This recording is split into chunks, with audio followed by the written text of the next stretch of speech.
चलो बेटा, आज हम चैप्टर करने वाले अगेन SBEC का 25 मार्क्स का जो पोर्शन है उसमें से चैप्टर नंबर 2। चैप्टर का नाम क्या है? Strike off and restoration of name. बेटा बुक में छोटी सी टाइपिंग मिस्टेक है, नेम करो उसको, एनिमी लिखा हुआ है ना उसको नेम करो। Page number 449। Striking off and restoration of, उसको नेम करो। Strike off and restoration of name of the company and LLP। आपको पता होगा अपन ने पार्टनरशिप का चैप्टर तो पढ़ा, लेकिन अभी तक हमने LLP नहीं पढ़ा है। ठीक है, तो देखो यहां पे हम क्या बोल रहे हैं, स्ट्राइक ऑफ। पहले ये बताओ what is the meaning of strike of. अगर कंपनी लॉ की बात करूं तो फास्ट डिसोल्यूशन, लेकिन मुझे बताओ स्ट्राइक ऑफ को नॉर्मल लैंग्वेज में क्या बोलते हैं। जैसे आपने कभी देखा किसी भी आर्टिकल्स के ऊपर ऐसे दो प्राइस लिखा होता है, ₹20 और ₹40, और आपने देखा होगा 40 को ऐसे स्क्रॉल कर रखा होता है, कर रखा होता है। इसका मतलब ये प्राइस आज मार्केट में नहीं है, अभी ये वाला है। और ऐसा देखा होगा आपने जब ऑफर और डिस्काउंट चल रहा होता है तो स्ट्राइक ऑफ इसी को बोलते हैं, या स्क्रॉल आउट बोल दो। समझा? तो यहां भी ROC क्या बोल रहा है कि हम स्ट्राइक ऑफ का मतलब अपने चैप्टर के लिए है कि ROC ये बोल रहा है कि हम अपने रजिस्टर से आपका नाम हटा देंगे, हम अपने रजिस्टर से आपका नाम हटा देंगे। इसी को हम क्या बोलते हैं, स्ट्राइक ऑफ। ठीक है, याद करो लास्ट क्लास में हमने डोरमेंट कंपनी पढ़ा था। क्या पढ़ा था उसमें कि भैया अगर तुम बिजनेस एक्टिविटी नहीं कर रहे हो तो हमें आके बताओ, और फिर हम आपकी कंपनी को 5 साल के लिए कम से कम किसका स्टेटस दे देंगे, डोरमेंट का। तो मुझे बताओ अगर मैंने 5 साल के लिए डोरमेंट का स्टेटस ले लिया तो क्या स्ट्राइक ऑफ होगा? नहीं। तो इतनी बातें क्लियर हुई। इट मींस अगर मुझे स्ट्राइक ऑफ से सेव करना है अपने आप को तो मैं डोरमेंट के लिए अप्लाई कर दूं, ताकि मैं 5 साल तक तो मेरा स्ट्राइक ऑफ नहीं होगा। वहां पे क्या लिखा होता है, 5 साल के अंदर में अगर तुमने फिर से उसको क्या नहीं किया, एक्टिव नहीं किया, तो हम तुम्हारा क्या कर देंगे, स्ट्राइक ऑफ कर देंगे। इतनी बातें क्लियर हुई। तो देखो लॉ मेकर क्या बोल रहा है, यहां पे हम स्ट्राइक ऑफ सीखने वाले हैं 2 चीजों का। एक तो है LLP का और एक है आपका कंपनी का। मेन पोर्शन हमारे में किसका है, कंपनी का, कि कंपनी का स्ट्राइक ऑफ कैसे करना है। स्ट्राइक ऑफ का मतलब क्या है, ROC अपने रजिस्टर से तुम्हारा नाम हटा देगा। क्या बताया था मैंने, जितनी भी कंपनी इंडिया में रजिस्टर्ड होती है सबका नाम कहां पे लिखा होगा, ROC के लिस्ट में लिखा होगा। तो ROC अपने रजिस्टर से तुम्हारा नाम हटा देगा। This is called strike off. लेकिन एक बात बताओ, क्या डायरेक्टली ROC आपका नाम हटा देगा? नहीं ना, अपॉर्चुनिटी ऑफ बीइंग हर्ट देगा। तो जिस तरीके से हमने डोरमेंट कंपनी में 2 प्रोविजन पढ़ा था, क्या, एक तो खुद से अप्लाई करो और एक ROC आपको डोरमेंट बोल देगा। वैसे यहां पे है बेटा, एक तो हमें खुद से अप्लाई करना पड़ेगा स्ट्राइक ऑफ के लिए, और एक है ROC हमें स्ट्राइक ऑफ कर देगा। ठीक है, तो पहले हम पढ़ेंगे कि ROC हमें कब कब स्ट्राइक ऑफ कर देगा। ठीक है, सुनने पे ध्यान देना। इसमें सबसे पहले स्ट्राइक ऑफ में ज्यादा सेक्शन नहीं है बेटा, 248 से लेकर 252 तक का सेक्शन है। ठीक है, अगर मान लो आपको एग्जाम में पर्टिकुलर कोई सेक्शन याद नहीं आ रहा तो सीधा लिख देना according to section 248 to 252 of the companies act 2013। ठीक है, कोई पर्टिकुलर सेक्शन आपको याद नहीं आ रहा तो ये चारों सेक्शन का नाम एक ही साथ लिख देना, according to section 248 to 252 of the companies act 2013। Striking off के प्रोविजंस ये है। समझ में आ गया? ठीक है, अब सुनो, हमने क्या बोला, स्ट्राइक ऑफ 2 तरीके से होगी। एक तो ROC करेगा और एक हमने अप्लाई किया है कि सर कंपनी को क्या कर दो, स्ट्राइक ऑफ कर दो। पहले हम सीखते हैं ROC कब करेगा। तो देखो सबसे पहला प्रोविजन क्या बोलता है, जिस दिन कंपनी को सर्टिफिकेट ऑफ इनकॉर्पोरेशन मिला और आपने उसके 1 ईयर के अंदर में बिजनेस कमेंस नहीं किया, तो ROC आपको नोटिस भेजेगा, किसको, कंपनी को, कंपनी के बोर्ड ऑफ डायरेक्टर को, कि भैया हम तुम्हारे बिजनेस को स्ट्राइक ऑफ कर रहे हैं, यानी हम तुम्हारे बिजनेस को स्ट्राइक ऑफ कर रहे हैं, तुम्हारा नाम हम अपने रजिस्टर से हटा रहे हैं।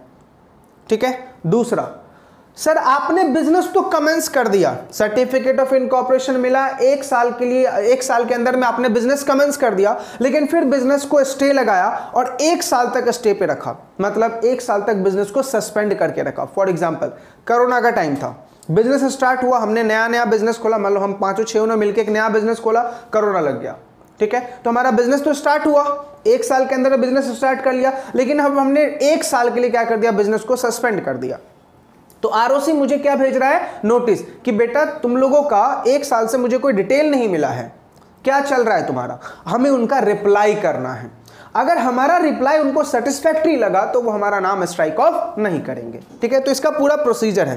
थीम समझ में आ रहा हमें कैसे पढ़ना है। दूसरा, लॉमेकर क्या बोल रहा है, देख 1 साल के अंदर में तूने बिजनेस कमेंस नहीं किया या फिर 1 साल तक तूने कमेंस करने के बाद बिजनेस को सस्पेंड कर दिया, इन दोनों केस में हम तुम्हें स्ट्राइक ऑफ का नोटिस भेजेंगे। हम ये नहीं बोल रहे कि हम स्ट्राइक ऑफ कर रहे हैं, हमने नोटिस भेजा, तुमने हमारे नोटिस का प्रॉपर्ली रिप्लाई किया, बहुत अच्छी बात है। लेकिन अगर तुमने हमारी नोटिस का प्रॉपर्ली रिप्लाई नहीं किया तो हमें गुस्सा आएगा, हम क्या कर देंगे, स्ट्राइक ऑफ कर देंगे। एक तो ये प्रोविजन हुआ। ठीक है, मान लो तुमने अगर 1 साल तक बिजनेस को सस्पेंड किया या बिजनेस कमेंस नहीं किया तो ठीक है ना, मुझे अप्लाई करो कि सर हमारा ये सिचुएशन है, हम कंपनी को डोरमेंट रखना चाहते हैं।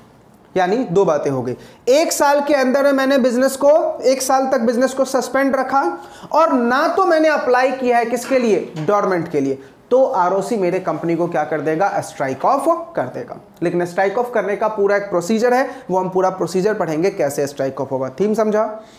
चलिए आप अपने नोट्स में देखो, सबसे पहले स्ट्राइक ऑफ का जो प्रोविजन है बेटा वो 248 से लेके 252 में दे रखा है।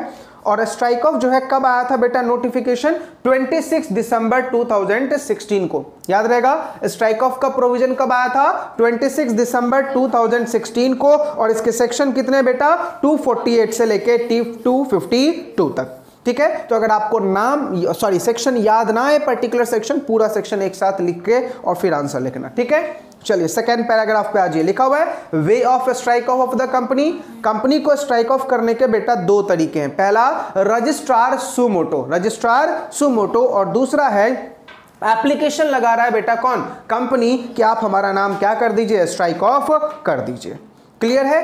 अब आ जाइए बेटा, डायरेक्ट आ जाओ लीगल फ्रेमवर्क पे, अच्छा याद करो अपन ने डोरमेंट कंपनी का पहले क्या पढ़ा था, डोरमेंट कंपनी इस डेट को आई, ठीक है, और उसके बाद डोरमेंट कंपनी के रूल्स थे, याद आ रहा? वैसे ही बेटा यहाँ पे स्ट्राइक ऑफ का पहले सेक्शन है और फिर रूल्स है। मैंने बार बार आपको समझाया है रूल्स किस लिए बनाया जाता है, टू सप्लीमेंट द एक्ट। हम ये बोल रहे कि रूल ओवर एक्सीड करेगा, रूल किस लिए बनाया जाता है, सप्लीमेंट करने के लिए। क्या सप्लीमेंट करने के लिए, प्लानिंग्स, प्रोसीजर्स, गाइडलाइन सब कहाँ लिखे होंगे, रूल्स में लिखे होंगे। तो हमें 2 चीज पढ़ना है, एक तो बेटा 248 से लेकर 252 तक का सेक्शन पढ़ना है और साथ में 2016 के क्या पढ़ने हैं, रूल्स पढ़ने हैं। ठीक है, चलिए लीगल फ्रेमवर्क पे सीधा आ जाओ बेटा, क्या लिखा हुआ है, in case an existing company which has failed to commence business within 1 year. यही बताया था मैंने, अगर कोई कंपनी है जो ऑलरेडी इनकॉर्पोरेटेड है, अगर वो बिजनेस कमेंस करना चूक जाती है, कितने दिनों के अंदर बेटा, 1 ईयर के अंदर में। और देखो क्या लिखा हुआ है, और is not carrying on any business or operation for a period of 2 years immediately preceding the financial year. यानी पिछले 2 साल से तुम बिजनेस कैरी ऑन नहीं कर रहे हो। एंड आगे देखो क्या लिखा है, and has not made application under section 455। आ गया 455 समझ में, डोरमेंट कंपनी के लिए तुमने अप्लाई नहीं किया। चलो 3 बातें समझो। हमने क्या बोला कि हमारा सर्टिफिकेट ऑफ इनकॉर्पोरेशन मिला, 1 साल के अंदर बिजनेस कमेंस नहीं किया। दूसरा हमने क्या पढ़ा कि पिछले 2 ईयर से मैंने कोई बिजनेस का रिपोर्ट नहीं भेजा है, एंड ना ही मैंने अप्लाई किया है किसके लिए, 455 में डोरमेंट कंपनी के लिए। तो लॉ मेकर क्या बोल रहा है, अब हम आपको स्ट्राइक ऑफ का नोटिस भेज सकते हैं। याद रहेगा ये कौन सा वाला प्रोविजन पढ़ रहे हैं, आरओसी सुमोटो। ये कौन सा वाला प्रोविजन पढ़ रहे हैं, आरओसी सुमोटो। याद रहेगा, बस इतना ही पढ़िएगा बेटा, इससे ज्यादा नहीं, वहीं तक जहां तक समझाया वहां तक।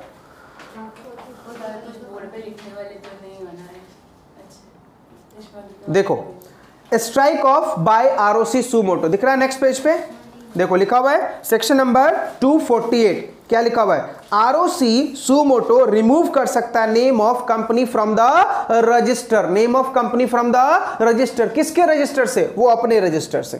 कब, 2 ग्राउंड। पहला, a company has failed to commence it business within 1 year. Failed to commence it business within 1 year. याद करो इनकॉर्पोरेशन के बाद बिजनेस कमेंस करना होता है। कौन से सेक्शन में कमेंसमेंट ऑफ बिजनेस का प्रोविजन लिखा हुआ है, सेक्शन 10A। याद आ रहा, जब आपको सर्टिफिकेट ऑफ इनकॉर्पोरेशन मिल जाता है फिर 10A अप्लाई करना होता है। 10A में 2 बातें दे रखी है, 180 डेज के अंदर में जितने भी सब्सक्राइबर टू द मेमोरेंडम है उन्होंने अपना शेयर्स ले लिया हो, जो इनिशियल प्रमोटर होते हैं, और दूसरा कंपनी का फिजिकल वेरिफिकेशन हो चुका हो, तो आपको कमेंसमेंट ऑफ बिजनेस मिलता है। तो ये क्या बोल रहा है कि with in 1 year of its incorporation आपने बिजनेस कमेंस नहीं किया, तो वो सारी बातें बेटा उसी टाइम में हो जानी चाहिए। सेकंड क्या लिखा हुआ है, a company is not carrying on any business or operation for a period of 2 years immediately preceding the financial year and has not made application within section 455। तो आरओसी क्या करेगा बेटा, प्रोसीडिंग स्टार्ट कर देगा, किसका, strike off का। ठीक है, चलो देखो क्या लिखा हुआ है। आरओसी स्ट्राइक ऑफ करने से पहले मैं आपको पहले पूरा थीम समझा दूं, फिर डिटेल में जाएंगे।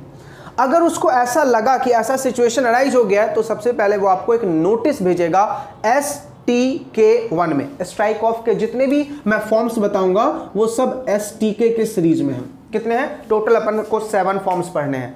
STK के सीरीज में है, तो STK1 में आपको वो नोटिस भेजेगा। किसको नोटिस भेजेगा, कंपनी को, और रिपोर्ट किसको करना है, डायरेक्टर को। समझ में आ गया। तो देखिए आपके नोट्स में लिखा हुआ है, पहले एक प्रोसीजर समझ लो। पहले नोटिस भेजेगा, आपको उस नोटिस का रिप्लाई करना है। अगर तुम्हारा रिप्लाई सेटिस्फैक्ट्री लगा तो बहुत अच्छी बात है, हम आपका कुछ नहीं करेंगे। लेकिन सेटिस्फैक्ट्री नहीं लगा तो आरओसी पब्लिक नोटिस निकाल देगा कि भैया इस कंपनी को हम स्ट्राइक ऑफ कर रहे हैं। ठीक है, अब मुझे बताओ पब्लिक नोटिस क्यों निकाला। सिंपल सी बात है भैया, कंपनी में किसका स्टेक लगा हुआ है, पब्लिक का। कंपनी में किसका स्टेक लगा हुआ है, पब्लिक का। तो पब्लिक से वो पूछेगा कि हम ऐसा करें, 30 डेज का टाइम मिलता है पब्लिक को। ठीक है, आरिका बोल सर ओनली पब्लिक, और कोई नहीं होगा। हाँ बेटा होगा, अथॉरिटीज जितने भी तुम्हारे रेगुलेटर्स होंगे उस कंपनी के, सारी अथॉरिटी को भेजा जाएगा और उनसे 30 डेज में उनका ओपिनियन माना जाएगा। 30 डेज में अगर ओपिनियन नहीं आया, उन लोगों ने कोई कमेंट पास नहीं किया, तो आरओसी 30 डेज के बाद अपना डिसीजन ले लेगी, कंपनी का नाम क्या कर देगी, स्ट्राइक ऑफ। आ रही है बातें समझ में। तो देखो टोटल 7 स्टेप है बेटा। पहला सर्विस ऑफ नोटिस होगा, फिर रिप्लाई ऑफ नोटिस होगा, फिर उनका रिप्रेजेंटेशन आएगा, फिर पब्लिक नोटिस जाएगा, फिर इंटीमेशन जाएगा रेगुलेटरी अथॉरिटी को, फिर स्ट्राइक ऑफ किया जाएगा, फिर कंपनी के एसेट्स को सेल किया जाएगा और कंपनी को डिसॉल्व, खत्म। आ रही है बातें समझ में। इसी वजह से मैं इसको बोलता हूं fast forward of winding up. अब मुझे बताओ, अपन ने कंपनी लॉ में वाइंडिंग अप का चैप्टर पढ़ा था, क्या इतना सिंपल था, तुरंत कंपनी का वाइंडिंग अप हो गया? बहुत टाइम लगता था। हमने वहाँ पे कॉन्ट्रीब्यूटरी पढ़ा था, उनसे पैसे मंगाएंगे, लिस्ट बनाया जाएगा, स्टेटमेंट ऑफ अफेयर्स फाइल होगा, बहुत चीज़ें थी। लेकिन यहाँ पे देखो कुछ भी है नहीं, एक सिंपल तरीके से कंपनी क्या हो जाएगी, वाइंड अप। चलिए अब हम पढ़ते हैं पूरा स्टेप बाय स्टेप। पहला क्या लिखा हुआ बेटा, सर्विस ऑफ नोटिस। फॉर्म रट्टा मारना है साथ साथ। सर्विस ऑफ नोटिस जाती है STK1 में। सर्विस ऑफ नोटिस कहां जाएगी बेटा, STK1 में। किसको जाएगी, ध्यान से, कंपनी को, उनके सारे डायरेक्टर्स को।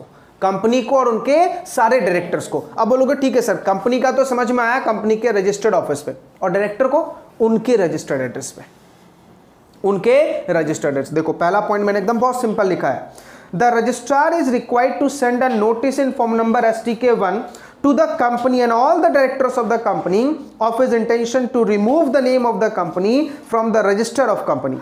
Such a notice should contain the reason. ध्यान से, जब भी ROC ऐसा नोटिस भेजेगा, रीजन जरूर देगा, on which the name of the company is to be removed from the register of company. Such a notice should be sent to all the directors. Underline the word all the directors. सारे director को बेटा ये notice जाएगी।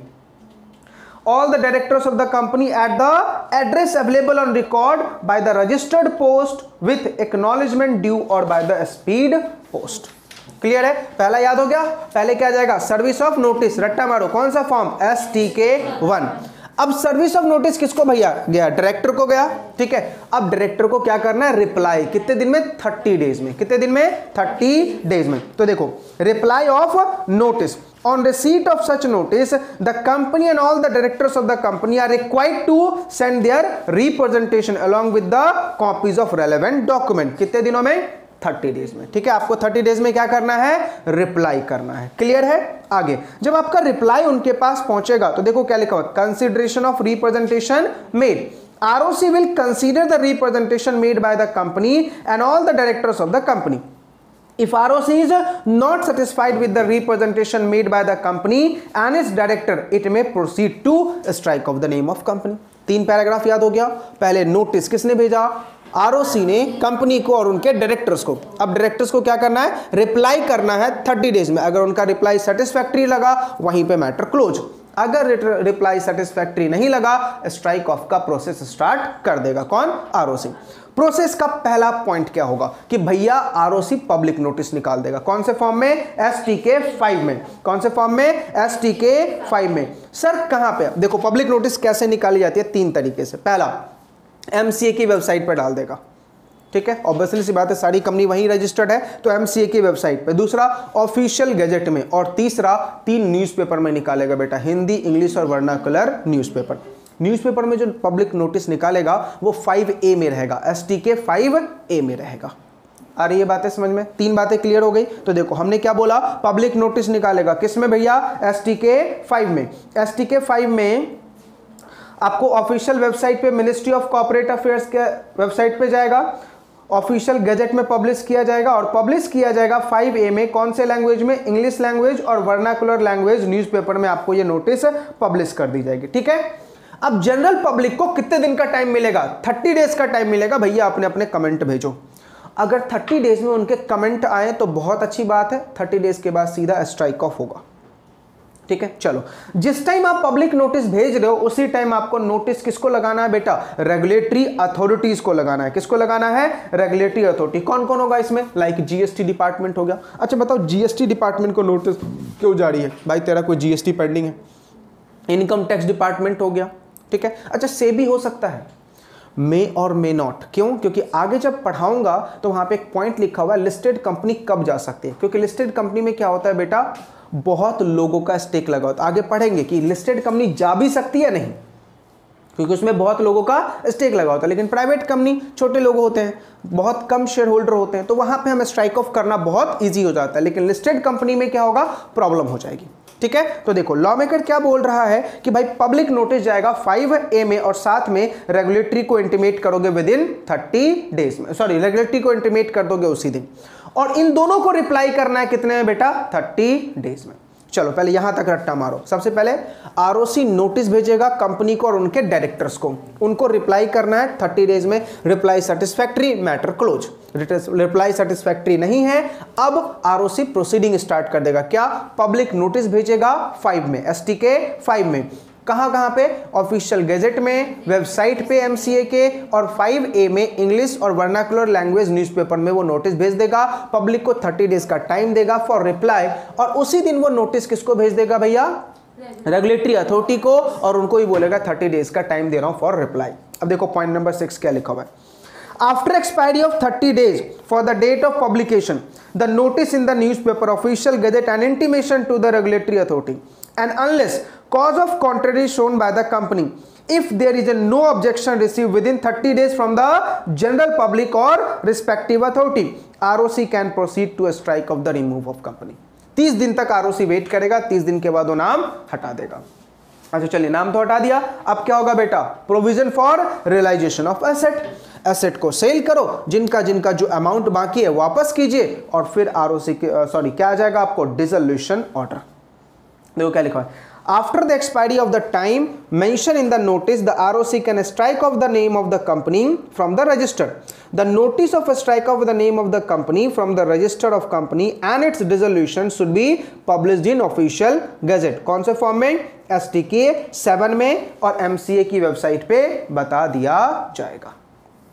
ठीक है, देखो अभी तक देखा जाए हमने इस पूरे प्रोसेस में सिर्फ 4 फॉर्म पढ़े। STK 1 में नोटिस गई, सॉरी STK 1 में नोटिस गया कंपनी को, STK 5 में कंपनी ने, ROC ने पब्लिश कर दिया नोटिस, 5A में न्यूज़पेपर में पब्लिश किया, और 7 में डिसोल्यूशन ऑर्डर आ गया। याद हो गया प्रोसेस।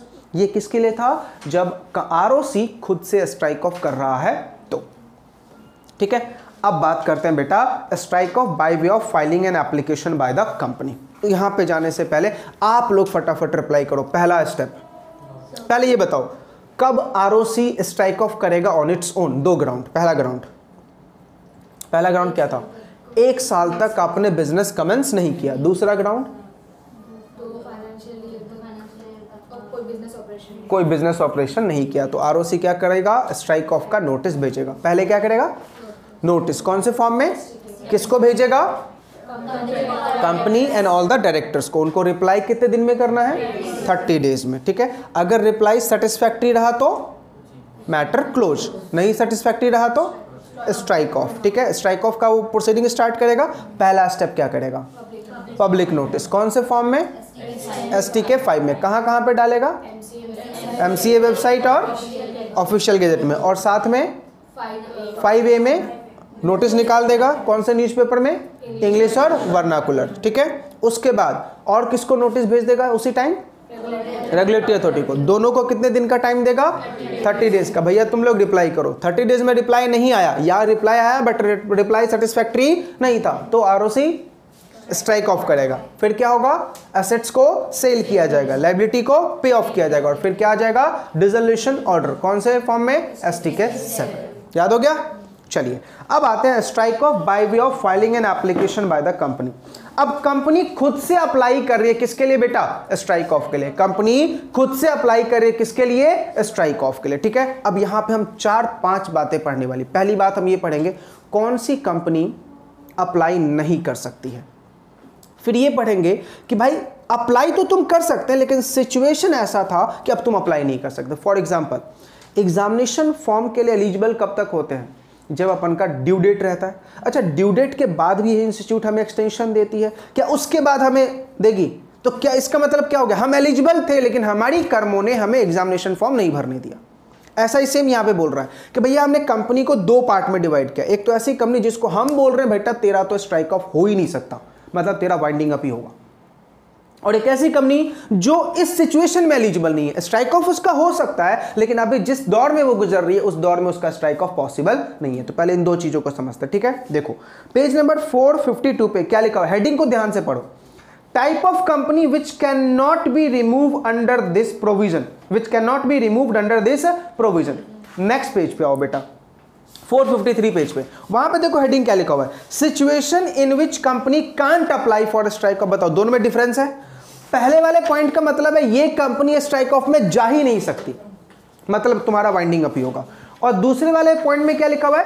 कांट अप्लाई, मतलब तुम अप्लाई करने के लिए एलिजिबल तो थे बट तेरा सिचुएशन ऐसा है कि तू अप्लाई नहीं कर पाएगा। दोनों बातें समझ में आया? दोनों क्वेश्चन बेटा 5-5 नंबर में आता है, 5 मार्क्स में स्ट्रेट फॉरवर्ड पूछेगा। पहला क्वेश्चन कौन सी ऐसी कंपनी है जो अप्लाई नहीं कर सकती। दूसरा सर कंपनी एलिजिबल थी अप्लाई के लिए लेकिन सिचुएशन ऐसा था जो वो अप्लाई नहीं कर सकती। ठीक है, चलो पहला क्वेश्चन हम पढ़ रहे हैं, कौन सी कंपनी अप्लाई नहीं कर सकती। देखो सबसे टॉप में ही क्या लिखा हुआ है? Listed company. लॉजिक समझा दिया था, लिस्टेड कंपनी में लार्ज नंबर ऑफ मेंबर का स्टेक होता है इसलिए वो अप्लाई कर ही नहीं सकती, उनका ऑलवेज क्या होगा भैया? Winding up. Second point, company registered under section 8, याद आ रहा? NPO, non profit organisation. Company having charge which are pending for satisfaction. कुछ याद आ रहा? चार्ज नाम का चैप्टर बहुत डिटेल में पढ़ाया था बेटा। Company having charge pending for satisfaction, याद करो मैंने क्या बताया था कि भैया कंपनी जो लोन मंगाती है उसके ऊपर सिक्योरिटी क्रिएट होता है और आपका एक टाइम लिमिट होता है। उस टाइम लिमिट के अंदर में आपको अपना पैसा वापस करना होता है और जब पैसा वापस करते हो तो इस बात की जानकारी ROC को देना होता है। याद आ रहा? CHG4 में ROC को देते हैं विद इन 30 डेज, और अगर विद इन 30 डेज में नहीं दे पाते हैं तो 270 डेज तक का और एक्सटेंशन मिल जाता है, मैक्सिमम 300 डेज तक में चली जानी चाहिए।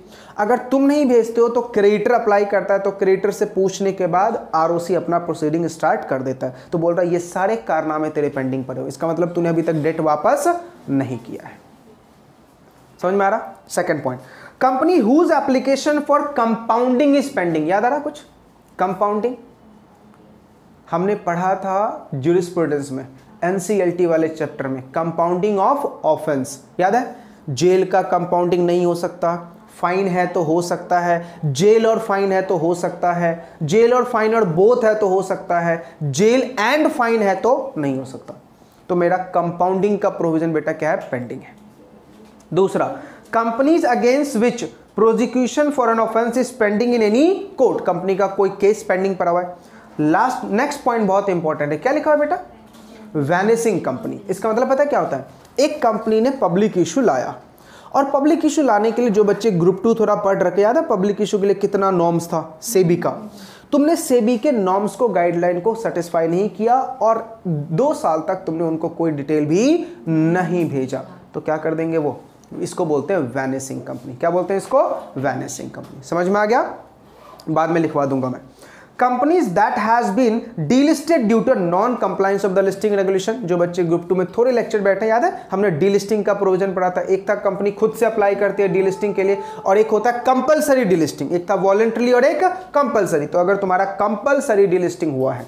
नेक्स्ट, कंपनी वेयर इंस्पेक्शन और investigation is ordered and being carried out और एक्शन। ये चैप्टर बेटा हमारे फाइनल के सिलेबस में हमें पढ़ना होता है, इंस्पेक्शन, इंक्वायरी एंड इन्वेस्टिगेशन। ठीक है, अगर कंपनी का इंस्पेक्शन, इंक्वायरी, इन्वेस्टिगेशन चल रहा है तो क्या होगा बेटा, कंपनी स्ट्राइक ऑफ में नहीं जा सकती। आपको बहुत बार मैंने ऐसा हिंट दिया है कि कंपनी के कुछ डॉक्यूमेंट्स ऐसे होते हैं जो पब्लिक डॉक्यूमेंट होते हैं। ठीक है, मान लो आरिका किसी कंपनी की मेंबर है और इसने अप्लाई किया कंपनी को कि भैया मुझे ये रजिस्टर चाहिए, देखना है। कंपनी ने इसके अप्लाई के 7 डेज के अंदर में अगर इसको रजिस्टर नहीं दिया तो सी हैज अ राइट कि वो कंपनी के ऊपर केस फाइल कर सकती है और इंस्पेक्शन इंक्वायरी करवा सकती है। बहुत सारे सेक्शन में मैंने आपको बताया था 7 दिनों तक हम वेट करेंगे, उसके बाद हम इंस्पेक्शन इंक्वायरी में डाल देंगे। ठीक है, next, company which have accepted public deposit which are either outstanding or company is in default of repayment of same. आपने कोई पब्लिक डिपॉजिट लिया है, या तो वो आउटस्टैंडिंग है या तो डिफॉल्ट कर रखा है आपने उसका। ठीक है, नेक्स्ट आ जी, companies where notice under section 234 और 206 और 207 और of the 216 issued by the registrar or inspector and repay thereto pending report under section 208 pending where, ये सारे बेटा इंस्पेक्शन के सेक्शन है। ये सब सेक्शन किसके हैं, इंस्पेक्शन के। तो अगर आपका इंस्पेक्शन के सेक्शंस में आपको कोई पेंडिंग है, यहाँ पे कोई लिटिगेशन पेंडिंग है, तो आपका क्या नहीं होगा बेटा, स्ट्राइक ऑफ नहीं होगा। क्लियर है? On the following ground the company do its board of director can file an application for removal of name of the company from the register. ये तो हमने ऑलरेडी पढ़ लिया। कब? जब 1 साल तक बिजनेस नहीं कमेंस किया और 2 साल के अंदर में हमने डोरमेंट के लिए अप्लाई नहीं किया। लिस्ट याद रहेगा। टोटल मैंने बेटा 10 कंपनियों के नाम लिखे हैं जो कहां नहीं जा सकते हैं, स्ट्राइक ऑफ में नहीं जा सकते। कम से कम आपको 7 to 8 तो याद रखना है, जो भी आपको इजीली याद हो जाए। ठीक है, ये कंपनी स्ट्राइक ऑफ में नहीं जा सकती।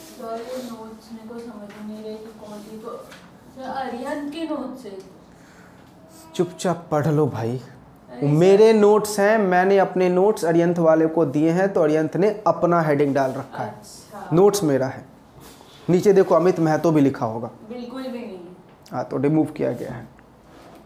मेरे नोट्स हैं, लेकिन वो अरियंत वालों को जब मैं किसी भी क्लास में जाता हूँ तो मेरे नोट्स लेते हैं, वो अपने क्लास का सिर्फ टाइटल डालते हैं। आ जाओ।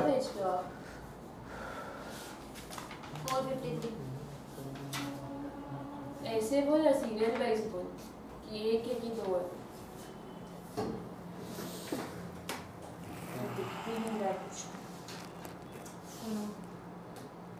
चश्मा तो लाए नहीं हो ना लायक। अरे सोना लाएगा, मैं भूल गई यार।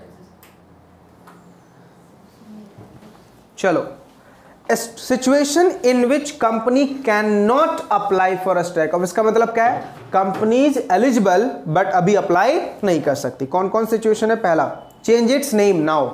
अभी तुमने नेम चेंज किया है, याद आ रहा? ये बात मैंने आपको वहां ही बताई थी। अगर कंपनी का नाम चेंज होता है तो वो स्ट्राइक ऑफ में नहीं जा सकती। देखो क्या लिखा है, the company shall not made any application for strike off the company if at any time in the previous 3 months of the company has done the below mention thing.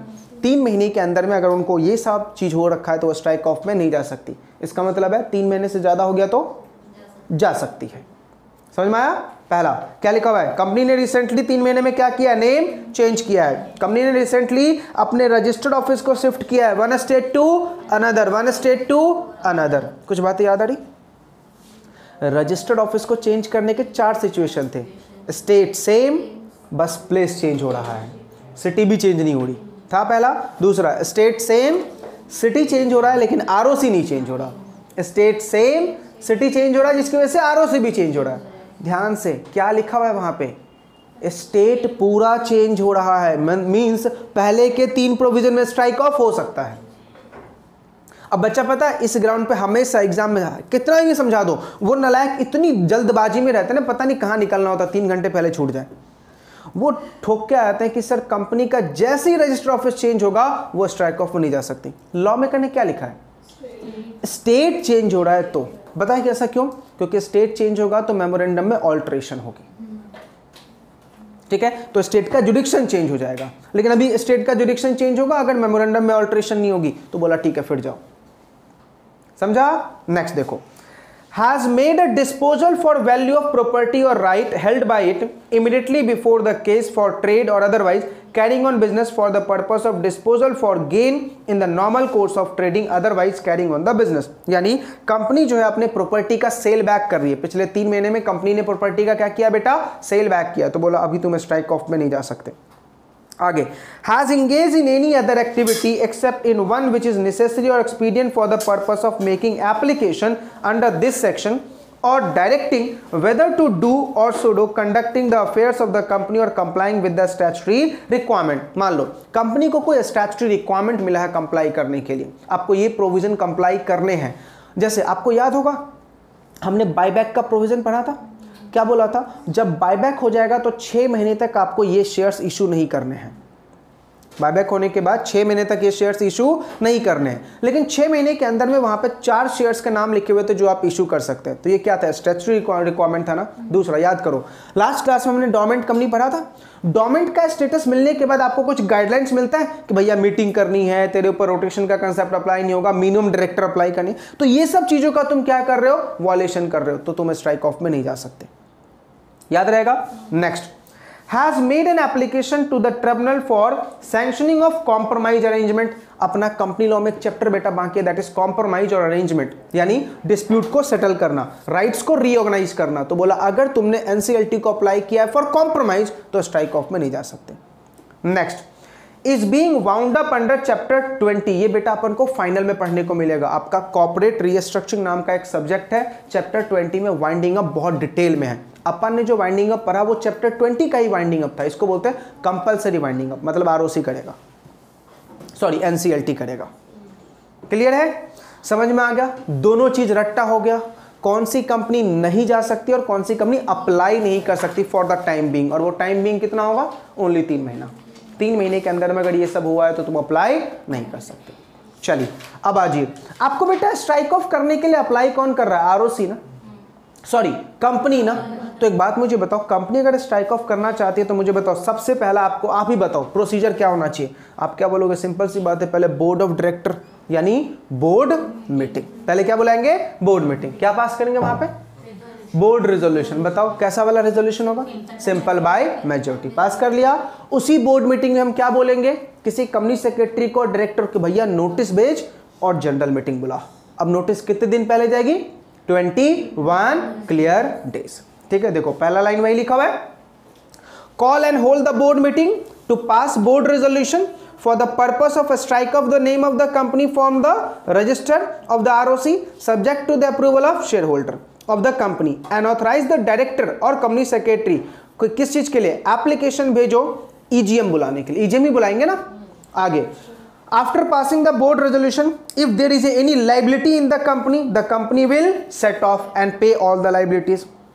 फिर उसके बाद every director of the company sign and execute the indemnity bond, कौन से form में, STK 3। किस लिए, भैया उस बात की हम गारंटी दे रहे हैं कि अगर कंपनी स्ट्राइक ऑफ हो भी गया हम आपको पैसा देंगे आपका, तो बॉन्ड साइन करो। उसके साथ affidavit STK 4 which should be duly notarised. आपको पता है ना नोटरी कहां से होती है, कोर्ट से होती है, हमेशा याद रखना, ये रूल है, कभी लाइफ में भूलना मत। कोर्ट बिना एफिडेविट के कोई भी चीज नहीं लेता।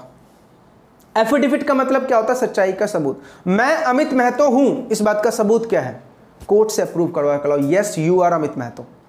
ठीक है, गवर्नमेंट आईडी कार्ड भी तो दे सकते, समझ में नहीं, उसको बिलीव नहीं मानेगा वो। गवर्नमेंट बोलता कोर्ट से लेके आओ, कोर्ट बोल दे कि yes you are Amit Mahato. For example मान लो आरिका को अपना नाम चेंज करना है, मान लो अभी आरिका के टाइटल में पांडे लगता है, अब ये शुक्ला है, गलती हो गया था। ठीक है, जैसे मेरे नाम में गलती हुई थी, मेरे नाम में अमित महतो था, मेहता लिख दिया। ठीक है, सिर्फ स्पेलिंग मिस्टेक था, उस स्पेलिंग मिस्टेक को प्रूफ करने के लिए मुझे अपना कास्ट सर्टिफिकेट देना पड़ा, कोर्ट से अप्रूव करवा के लाना पड़ा। ठीक है, आवासीय प्रमाण पत्र देना पड़ा, सब कुछ देना पड़ा। फिर कोर्ट ने क्या बोला कि यस यही अमित महतो है। नहीं ऐसा नहीं होता। हाँ, बहुत जब कोई चीज गुम हो जाता है तब, समझ में आ रहा। तो ये सारा चीज डालने के बाद कोर्ट आपको बोलता है कि yes you are Amit Mahato. तो देखो हमें अपना ही प्रूफ देना पड़ता है कि मैं अमित महतो हूं। ऐसा आपने बहुत बार देखा होगा मूवी में किसी से। और एक टैक्टिस बता देता हूं बेटा, जब कभी मान लो तुम्हारा कोई प्रॉपर्टी है, एक लॉ की टैक्टिस बता देता हूं, जब तुम्हारा कोई प्रॉपर्टी है और मान लो उस प्रॉपर्टी पे किसी ने कब्जा जमा लिया और बोल रहा है कि ये इंसान मर गया है जबकि तुम जिंदा हो, जबकि तुम जिंदा हो। ऐसा बहुत होता है बेटा, ऐसा बहुत होता है गांव साइड में, ऐसे बहुत होते हैं क्योंकि वहां पे लॉ पता नहीं होता।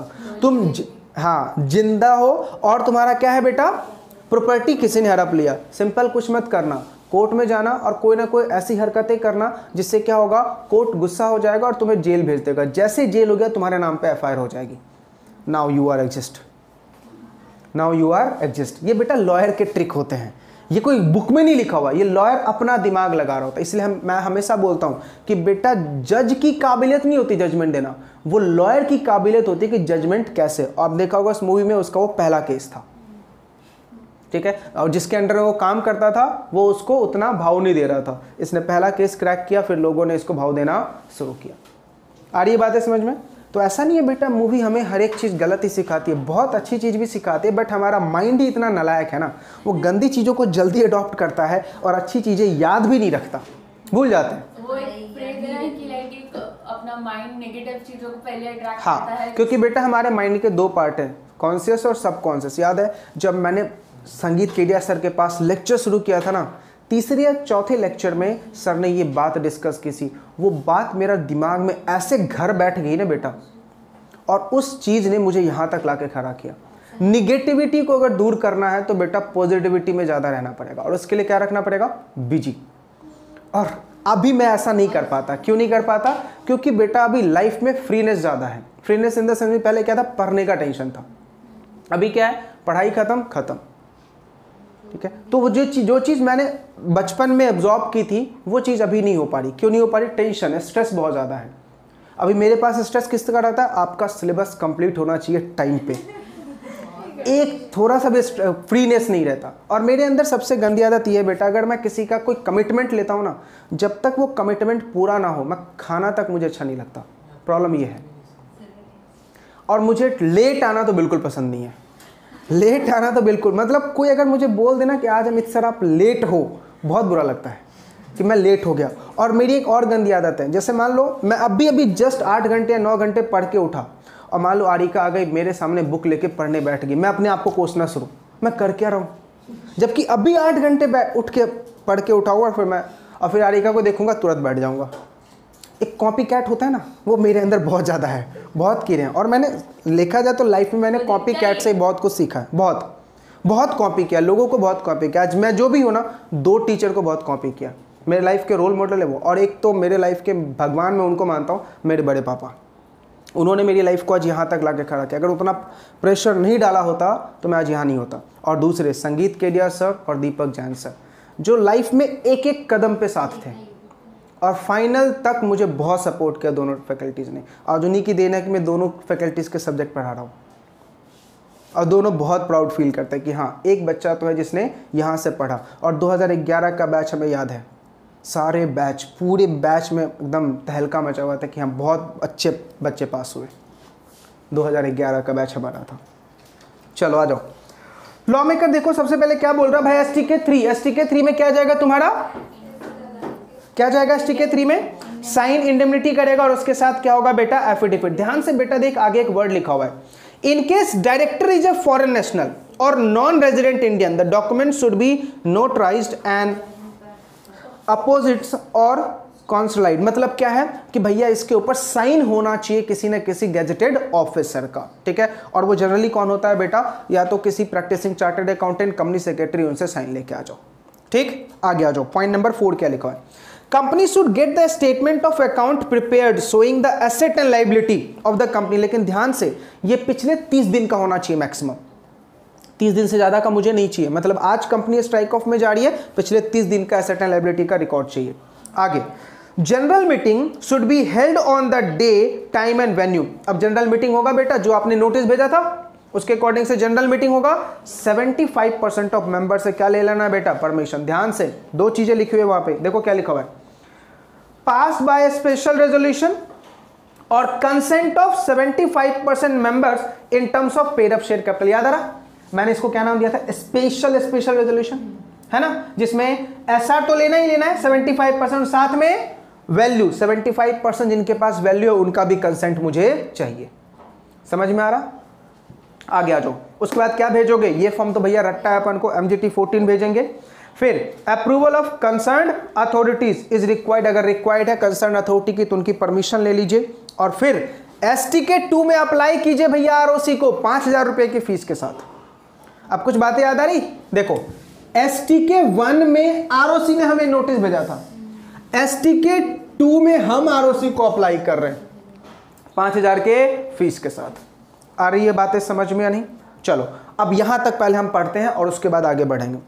कंपनी खुद से अप्लाई कर रही है स्ट्राइक ऑफ के लिए, सबसे पहले बोर्ड मीटिंग बुला भाई, बोर्ड मीटिंग में simple by majority resolution pass कर, उस बोर्ड मीटिंग में नोटिस EGM बुलाने का नोटिस भिजवा, ठीक है। अब सेकंड पॉइंट आपको सबसे पहले क्या करना है, सेकंड पॉइंट में ये लिखा हुआ है कि आपको जो भी लायबिलिटी है उसका पे ऑफ करना है, सेट ऑफ करना है, ठीक है। उसके बाद गारंटी देगा कौन, डायरेक्टर। कौन से फॉर्म में, इंडेमनिटी बॉन्ड बनेगा STK 3, रट्टा मारते जाओ। STK 3 में क्या बन रहा है बेटा, इंडेमनिटी बॉन्ड, और प्लस इसके साथ affidavit STK 4।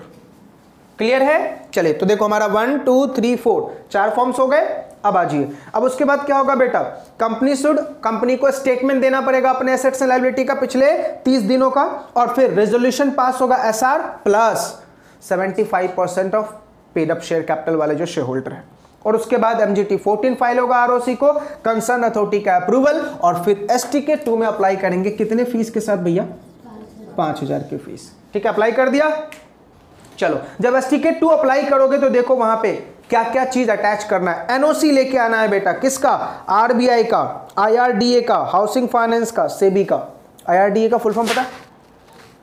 IRDA industrial revenue development, एक मिनट रुको,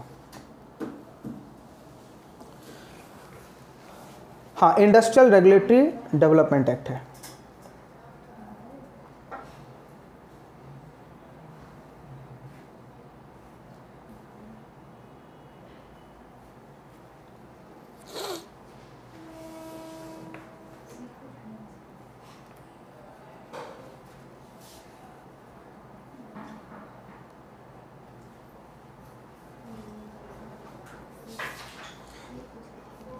insurance regulatory and development authority, IRDA insurance regulatory and development authority,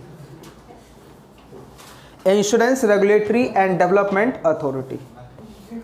IRDA का क्या लेके आओगे बेटा, परमिशन, हाउसिंग फाइनेंस का NOC और सेबी का NOC, ठीक है। अब ध्यान से उसके साथ क्या अटैच करोगे, STK 3 जो हमने इंडेमनिटी बॉन्ड दिया था।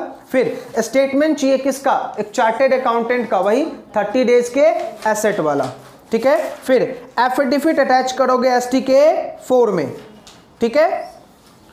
फिर उसके बाद एक और देखो आपको शॉर्ट फॉर्म लिखा हुआ है,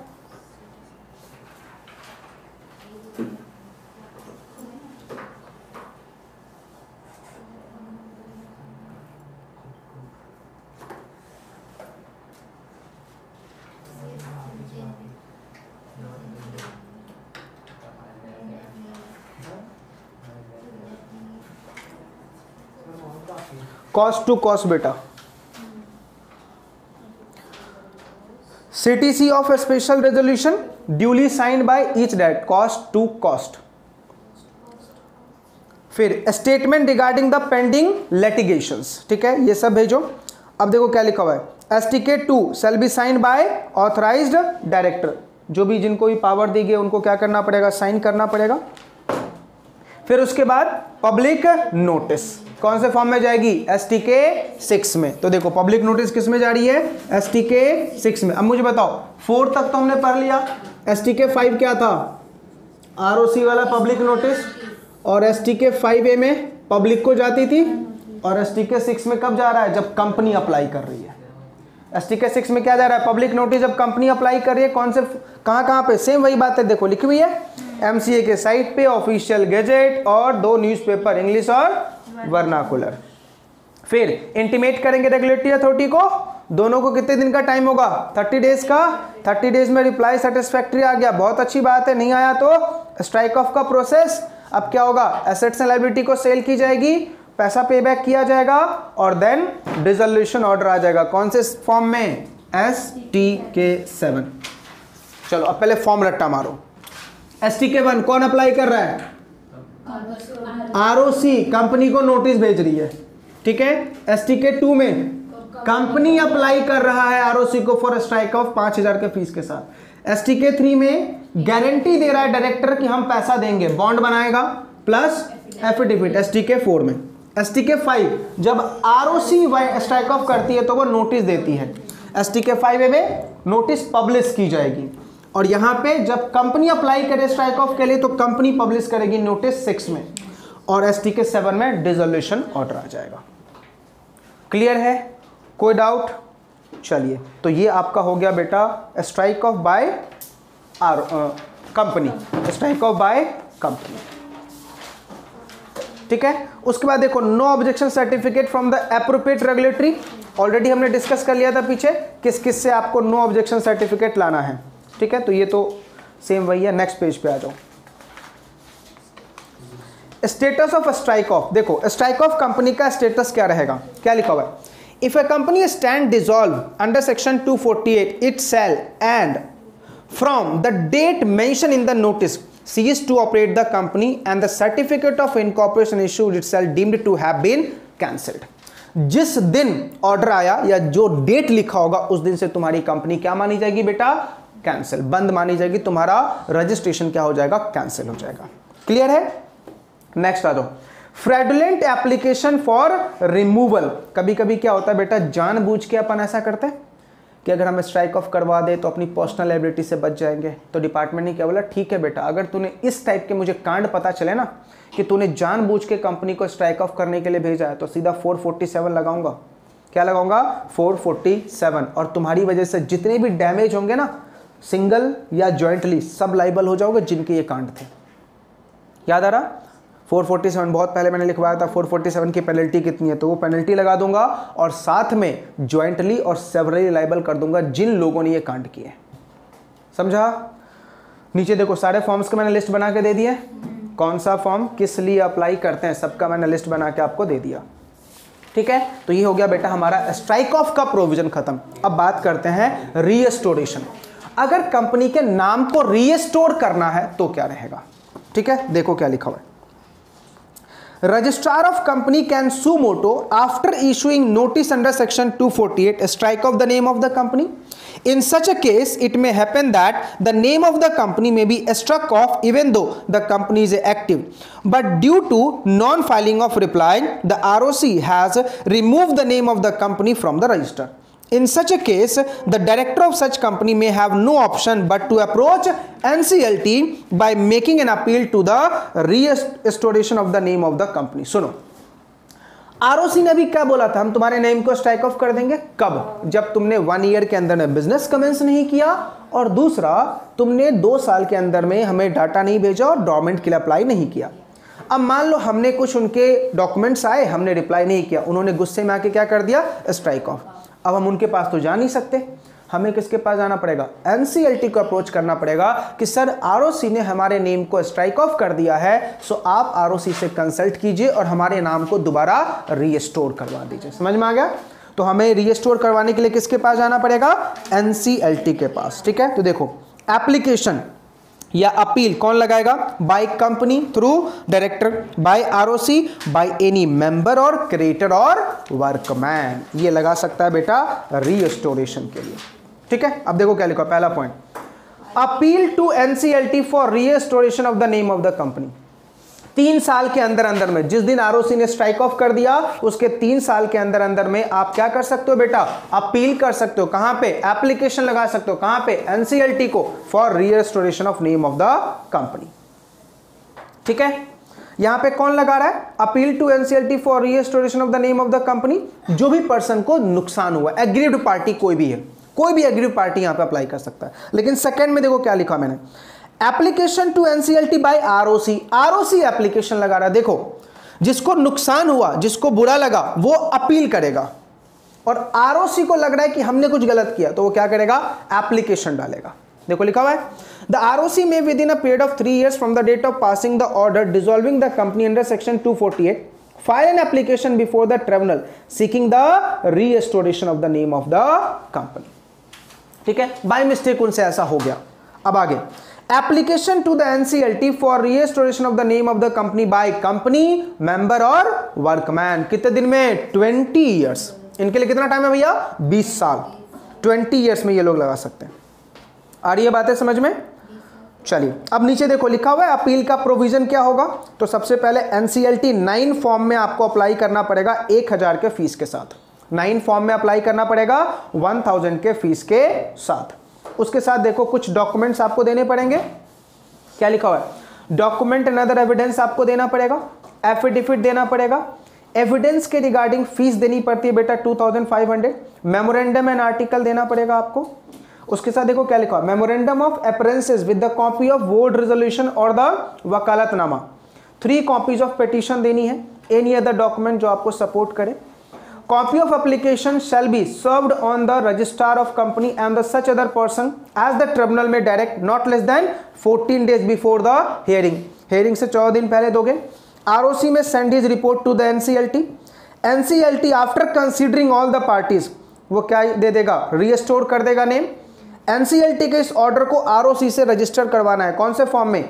ई फॉर्म INC 28 में। कितने दिन में?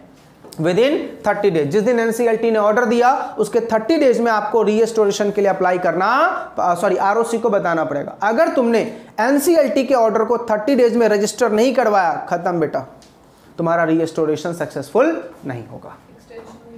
नहीं आई बेटा समझ में? तो इसी के साथ हमारा स्ट्राइक ऑफ का प्रोविजन खत्म हुआ। किसका? कंपनी का। ठीक है, बाय ROC और बाय कंपनी। अब देखो आगे देखो 3 पेज मैंने और लिखा है। Strike off the name of the LLP है ना, सब कुछ बेटा सेम दिखेगा, बस थोड़े मोड़े प्रोविजन इसके चेंज होंगे। वही नोटिस होगा, वही रिप्लाई होगा। देखो सब कुछ सेम कंटेंट लिखा हुआ है। नोट्स को एक बार रीड करके देखो, सब कुछ सेम कंटेंट लिखा हुआ है, बस थोड़े मोड़े यहाँ पे क्या होंगे बेटा? फॉर्म नंबर चेंज होंगे, बाकी सब कुछ सेम है, कोई भी डिफरेंशिएशन इसमें नहीं है। 20 साल के अंदर, फॉर्म 24 का रेफरेंस देना, 20 साल के अंदर और 3 साल के अंदर। इसमें फॉर्म 24 का डिफरेंस है कि LLP के लिए फॉर्म, हाँ इसमें बस फॉर्म नंबर चेंज होगा, बाकी तरीका प्रोसीजर सब कुछ सेम रहेगा। तो इसको एक बार रीड आउट कर लेना, चलेगा? सेम प्रोविजन है, कोई चेंज नहीं है इसमें। 2 पेज है,